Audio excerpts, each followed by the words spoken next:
Welcome to The Reflective Leader. I'm Tony Marchese, and I'm joined by Doug Walters. And it is the morning after the United States election, and I'm exhausted, but I'm really glad that we're here this morning, Doug. And it's interesting that our topic today is probably precisely what people need to hear about, and that is leadership and positivity.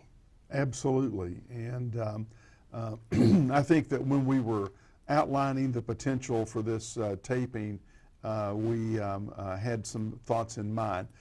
Obviously, we're not soothsayers, and we weren't able to predict who would win the national presidency. But having said that, I want us to talk about leadership and positivity.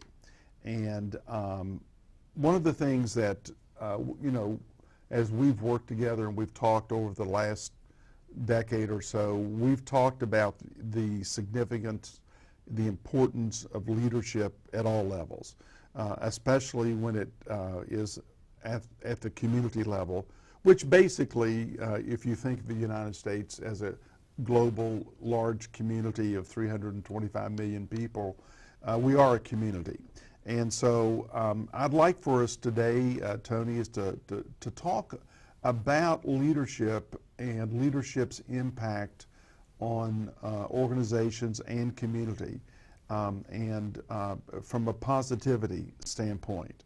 And you know and I know that organizations are successful in great part based upon leaders and their ability to lead well. And there are all kinds of theories about leadership, and we know those, and we've written about those, we've talked about those.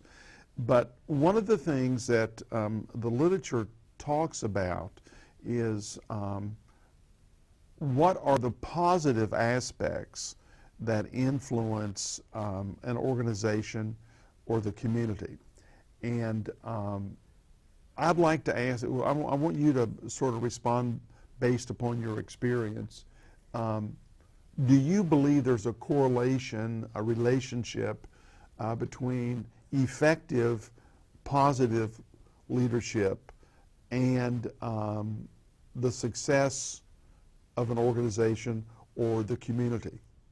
Absolutely. I think that's a great question, and definitely an appropriate topic today for us to be discussing. I think that the baggage that leaders bring with them to the organization can permeate virtually every aspect of interactions, both with internal constituencies, with followers within the organization, but then even that can trickle down into relationships with stakeholders.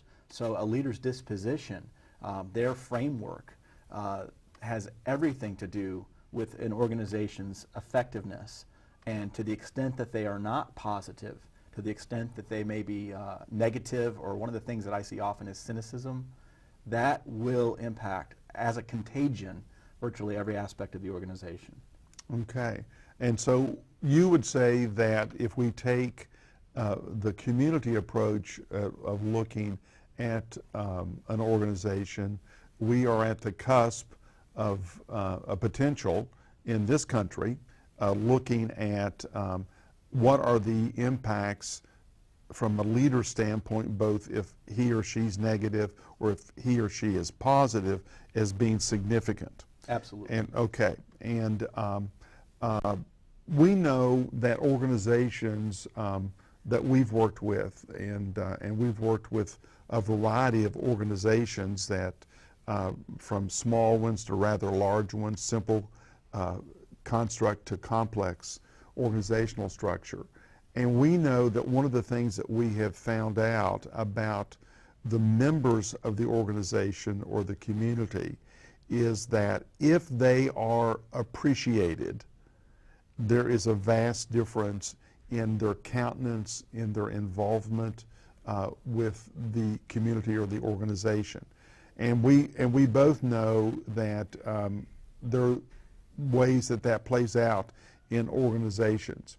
And one of the things that I had an experience a number of years ago when I was in public ed we had a few principals at some schools, whether they were elementary, middle, junior high, or high schools, that positioned themselves outside of the school at the main entrance of the school. And schools can have various entrances, but he or she would place themselves and greet students every morning in a personalized way. And it was interesting to look at the dynamics of the students and their response to their daily existence in that school setting when that principal would do that. And traveling around and looking at different schools, I could really see the difference in that.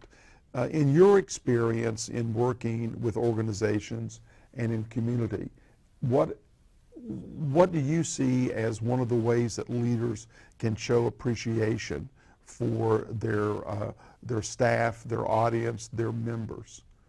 Well, I'm reminded of one thing just that comes to mind immediately, and that was last week I had a chance to tour the Explorer Academy in Huntington. And it's an elementary school that's based upon an expeditionary learning model. And it's actually a consolidation of a couple of elementary schools in the Huntington area. And it is designed to be a sort of incubator for other schools to do this type of thing, and sort of a place, an incubator of best practices for working with students. And that dynamic that you just described between principal and student, that also was present during my visit. And the thing that was so interesting about this experience was that appreciation, that respect, that deference that was shown to those students was then replicated within the interactions of the students with one another. Right. And the collegiality was something that I rarely see even on college campuses. And this was happening among kindergarten through fifth graders. So it was fascinating. Okay. So I think that what you're talking about certainly has implications for organizations. I think that one of the ways that leaders can really show appreciation is to affirm, human dignity. It's to affirm human needs that are present. I think that leaders that exhibit a transactional attitude towards their leadership and towards how they they conduct operations really minimizes that human component.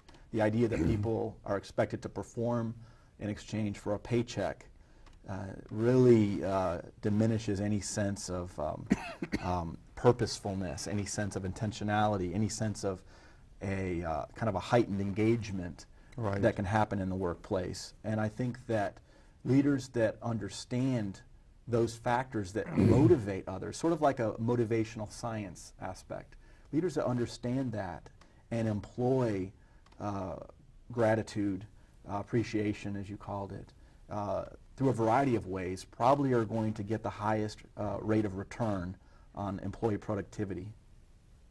I agree. And it's almost like the proverbial view that leaders, or even individuals, if they're in a supervisory position or even in a non-leadership position, they begin to look at things from the standpoint of is the glass half full or is it half empty? And over time, I have found that it's extremely important in working with individuals and leaders as we coach and as we mentor, is to make sure that you help direct them in figuring out how they can do that. Now, not all people, leaders, are comfortable in setting the stage and by greeting their employees as they come into the office on a day-to-day basis. And if you'll remember, when we were working together at a local university, you all, and you all in this case were you whippersnappers, as I like to say, the millennials and the Xers, had a tendency to greet socially on the media. And what did you find me doing every day? Well, you always talked about the importance, I think you called it, of coming and going, and the importance of going around and greeting people, within the office suite, that area. Right. And also, Right. making sure that your departures also do the same thing.